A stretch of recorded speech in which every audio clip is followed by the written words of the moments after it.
Hi everyone, सभी का warm welcome है वाईटी योर इंग्लिश ट्यूटर पे। आज संडे है, एक स्पेशल क्लास करेंगे 5 से 10 मिनट की, जिसमें एक राइटिंग कॉन्सेप्ट मैं आपके साथ शेयर करूंगा। बहुत ही कमाल का कॉन्सेप्ट है। अपनी राइटिंग में, अपनी स्पीकिंग में आप रोज़ इस कॉन्सेप्ट को यूज़ करते हैं। आज मैं इसको सिस्टमेटिक तरीके से आपको बता रहा हूँ ताकि ज़िंदगी भर इसमें कन्फ्यूजन ना हो। ये क्लास हमारे पेड कोर्स का पार्ट है, जिसके बारे में मैं आपको बाद में बताऊँगा। जल्दी से पहले क्लास को शुरू कर लो। देखो, 3 सेंटेंसेज आपके सामने लिखे हुए हैं। I studied for the whole night during my post graduation. I use to study for the whole night during my post graduation. वैसे ही I would study for the whole night during my post graduation. 3 sentences हैं, लेकिन meaning तीनों का एक ही है। तीनों का मीनिंग क्या है? मैं स्टडी किया करता था सारी रात मेरी पोस्ट ग्रेजुएशन के दौरान। चाहे तो आपने स्टडीड लिखा है, चाहे यूज्ड टू स्टडी लिखा है, चाहे वुड स्टडी लिखा है, तीनों में मीनिंग वही निकल रहा है। अब देखो, एक ही तरह की चीज़ को, यानी पास्ट की हैबिट को 3 तरीकों से बताया गया है। तो इस कॉन्सेप्ट में आपको सीखना है कि कौन सा तरीका सही है, कौन सा तरीका कहाँ पे लगाया जाता है। थोड़ा सा डिटेल में आपको कॉन्सेप्ट बता देते हैं। देखो, कॉन्सेप्ट ये है कि पास्ट की कोई भी आदत है, आपकी जो हैबिट है, उनको इन तीनों तरीके से लिखा जा सकता है।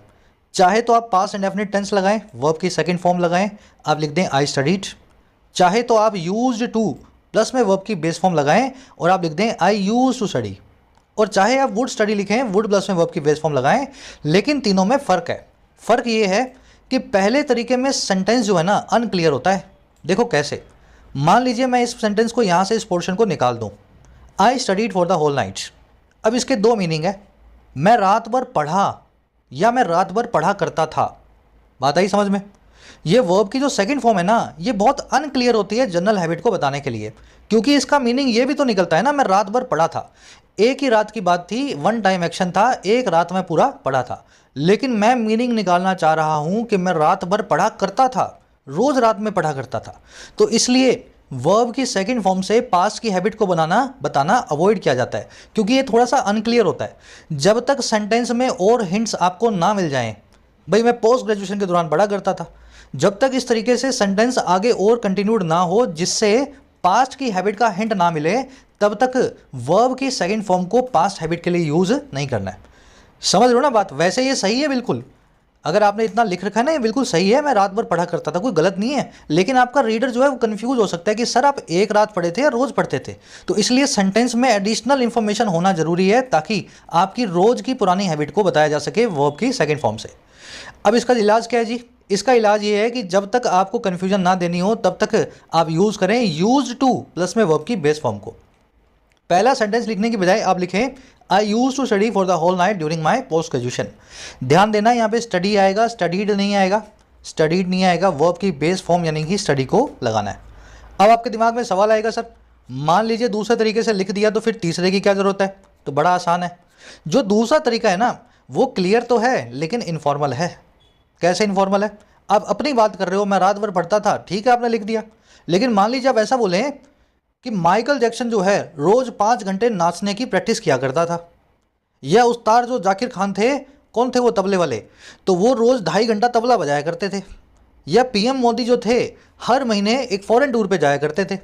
तो जब इनफॉर्मल नहीं फॉर्मल बात हो, औपचारिक बात हो, किसी बड़े आदमी की बात हो, तब यूज्ड टू का इस्तेमाल ना करके आप इस्तेमाल करते हैं वुड का।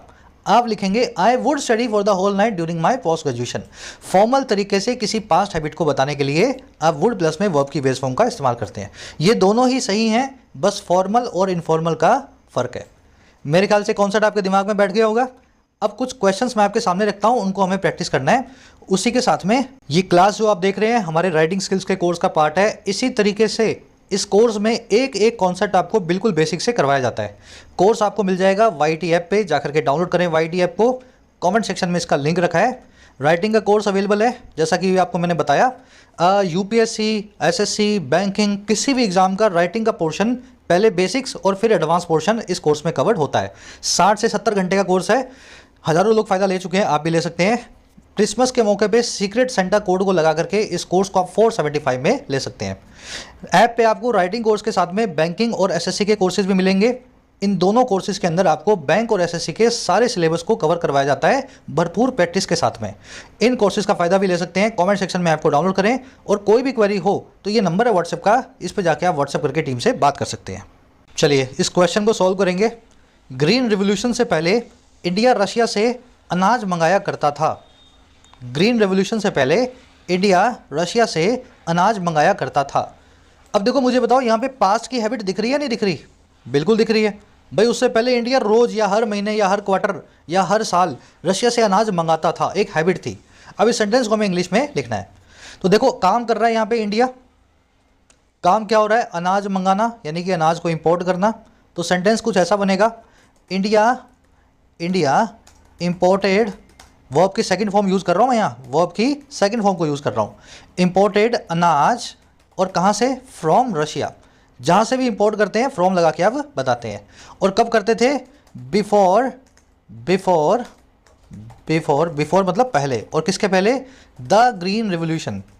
ग्रीन रेवोल्यूशन एक ऐतिहासिक घटना है, ऐतिहासिक घटनाओं के पहले आप द को जरूर लगाते हैं। तो इंडिया इंपोर्टेड अनाज from Russia before the green revolution. अनाज को बोलते हैं फूड ग्रेन्स, ठीक है। बन गया सेंटेंस आपका। तो पहला तरीका तो था ये वाला, वर्ब की सेकंड फॉर्म को यूज करके, ठीक है। अब दूसरा तरीका क्या है? दूसरा तरीका ये है कि आप इसमें वर्ब की सेकंड फॉर्म की जगह लिख दें India used to import, used to plus में वर्ब की बेस फॉर्म का इस्तेमाल कर दें, है ना। दूसरा तरीका ये यूज टू लगा के। और तीसरा तरीका क्या है सर? तीसरे तरीके में आप यूज टू की जगह पे इस्तेमाल कर दें वुड। आप लिख दें would import food grains from Russia before the green revolution. तो तीनों ही तरीके से सेंटेंस को लिखा जा सकता है। अब आपके दिमाग में सवाल आएगा, सर मुझे अगर ये सेंटेंस लिखना हो, मैं अपना एसे बना रहा हूँ और एसे में सेंटेंस आ गया कि इंडिया अनाज मंगाया करता था, तो मैं कैसे बनाऊंगा? तो बड़ा सिंपल सा जवाब है इसका। देखो यहाँ पे वर्ब की सेकंड फॉर्म तो यूज़ मत करो, आप सीधे सीधे यहाँ पे वुड प्लस में वर्ब की बेस फॉर्म यूज़ कर दो, क्योंकि ये एक इनफॉर्मल तरीका है, फॉर्मल तरीका है किसी एक्शन को बताने का। इंडिया रशिया से अनाज मंगा रहा है तो फॉर्मल तरीके से बात हो रही है, आप भी फॉर्मल ऐसे लिख रहे हो, तो तीसरा वाला तरीका सबसे अच्छा होगा। उसके बाद यूज़ कर सकते हैं आप दूसरा वाला भी, ये गलत नहीं होगा, यूज टू इम्पोर्ट भी सही होता है, और पहला वाला भी गलत नहीं है, लेकिन बस थोड़ा सा इसमें कन्फ्यूजन होता है। इंडिया ने एक बार इंपोर्ट किया या इंडिया बार बार इंपोर्ट किया करता था, है ना। उस कन्फ्यूजन के लिए इसको हम जो है अवॉइड करते हैं। अच्छा, रशिया की जगह यहाँ पे हमें यूएसएसआर लिखना चाहिए, तब तक रशिया नहीं था, Russia became after the fall of USSR, ठीक है। तो मैं रशिया की जगह यूएसएसआर कर रहा हूँ, यूएसएसआर। चलो जी, ये हो गया। इस तरीके से आपका सेंटेंस बन गया।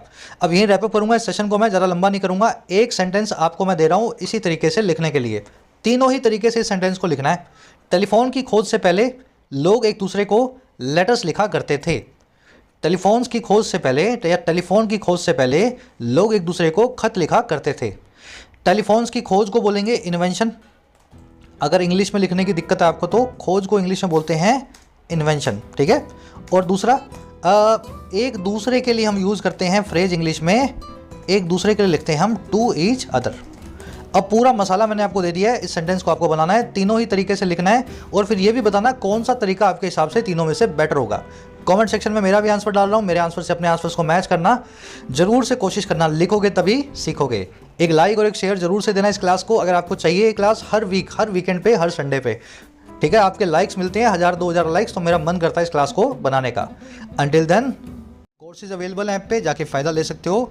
टाइम रहते ही कोर्सेज का फ़ायदा लेना है, ऐसा ना हो लास्ट मोमेंट पे आकर के आप मैसेज करें सर 15 दिन रह गए, 1 महीना रह गया। अभी जब वक्त है पढ़ने का तो पढ़ाई पे पूरा ध्यान दो। कंटेंट सारा अवेलेबल है एप्लीकेशन पे, राइटिंग का, एसएससी का और बैंकिंग का। ऐप को जाओ, कमेंट सेक्शन से डाउनलोड करो, फर्स्ट कमेंट से लिंक रखा है। कोई भी क्वेरी हो, ये नंबर है व्हाट्सएप का, टीम से आप मैसेज करके बात कर सकते हैं व्हाट्सएप पे।